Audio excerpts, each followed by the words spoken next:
Alright, I just want to make a quick video to show you the bike that I have up for sale. It's a 2003 Buell Firebolt XB9R. It's got about 20,000 miles on the odometer. I've had it about 3 years or so. I put about 10,000 miles on it. It's just a really super fun bike. It's a lot of looks, turns a lot of heads, but it's also really simple, really easy to ride. I basically learned how to ride on this bike, so I just want to go through some of the features because it's a unusual bike. Not a lot of people have heard about it, but it's got some really interesting features that I think you probably like. First of all, you can see it's black. I just painted it myself. Used to be blue. It's only got about 150 miles on the paint. And I think the paint job came out pretty nice. I'm not a professional painter or anything like that, but I did multiple coats, prepped it, and clear coated it. So it looks pretty good. You can come by and take a look and see if you like it. But I like how it came out. So let's I guess let's start at the front and just work our way back. First of all, look at the brake rotors here. Super interesting design. I forget what they call these brake rotors, but it's they run along the outside, along the rim, and transmits the braking force directly into the rim. It reduces unsprung weight, which helps handling and that sort of thing. 6-piston calipers. I just put some brand new brake pads on there, so you're good to go there. I also just put some wheel bearings on there, so only about 150 miles on the wheel bearings. You're good to go there. I also did the fork seals, so good to go there as well. I just wanted to do some maintenance on this bike before I sold it, make sure everything was tip-top condition, so you wouldn't have any problems. So this bike is good to go.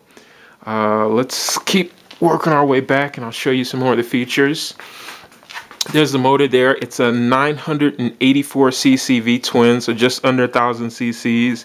I believe it makes something like 94 horsepower, 70 foot-pounds of torque. So it's real torquey, real easy to ride. You're not searching for gears and shifting all over the place. It's just super fun, super simple. But like I said, it turns a lot of heads, and you'll see why when I start it up and you hear the sound that comes out of this muffler. There's the muffler there.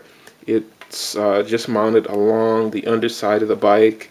It's just got an awesome V-twin sound. This is not like, your Asian sport bikes. It's more of a Street Fighter type of concept. As I say, it's super easy to ride, but also really reliable and easy maintenance. One of the things that makes it so easy to maintain is it's belt drive, not chain. So there's no adjustment. They say you don't even have to replace these belts.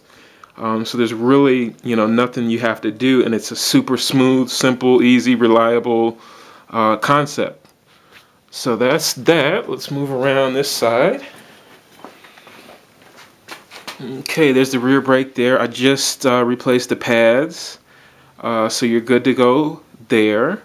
The tire, I did replace this, so I don't know, a little while back. It's got some life still left in it. It's a dual compound Michelin Power 2CT tire. There's some life left in it. I don't know how much exactly. The front tire is it almost looks like it's brand new. You probably got 90% left in the front tire, so you're good to go there. Here's another cool thing about this bike. The engine oil is actually contained in the swing arm. You can see the filler right there. That's where you check the level and fill this bad boy up. And so it's just a really cool design. A lot of what happens with this bike is they engineered it for the weight to be low in the bike. It makes it easier to ride, low center of gravity, very good handling, that sort of thing. So engine oil right there. It also acts as a oil cooler, so it keeps the V-twin pretty cool. Of course, it's an air-cooled V-twin. It's actually derived from a Harley engine, so you know, if you need any parts, anything like that, you can just pop by the Harley dealership, and you know, they've got a lot of the parts and things that you might need for this bike. But as I say, it's reliable. You're not going to need much. I just did an oil change on the bike, did a oil filter, Harley original oil filter and oil, so everything's up to spec. Changed the oil in the primary as well, so you're good to go there. Moving up here, you can see the air intake there. And actually, the way this works is this part here, where normally you have the fuel tank, is actually the air box. There's actually a K&N air filter underneath this cover here. That filter has just been cleaned and serviced. It's ready to go. And the fuel is actually contained in the frame. So this big portion of the frame, fuel goes is held in both sides of the frame there. There's your filler there. I believe it's just under 4 gallons of fuel that's held in the tank there. It gets excellent fuel economy. I got not, you know, I didn't ride for economy or anything, but I got 50 miles to the gallon. You could probably get more if you're actually, you know, going for that sort of thing. So there are the grips there, recently replaced, so those are good to go. And just all in all, the bike is in great condition. As I say, maintenance just done. Everything's ready to go. Now let me show you the best part, in my opinion, about this bike, and that's the V-twin and the sound. Let's turn her on here, and let me show you this.